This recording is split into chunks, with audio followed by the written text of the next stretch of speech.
సర్వ పాప పరిహారం కోసం రక్త ప్రోక్షణం అవశ్యమని, సర్వ పాప పరిహారం కోసం రక్త ప్రోక్షణం అవశ్యమని, మనుషులలో ఎవ్వరు బలికి పనికి రారని, పరమాత్ముడే బలి అయి తిరిగి లేవాలని ఆర్య ఋషులు పలికిన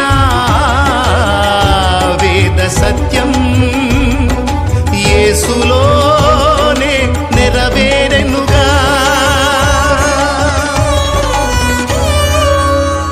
సర్వ పాప పరిహరో రక్త ప్రోక్షణమవశ్యం, తద్రక్తం పరమాత్మేణ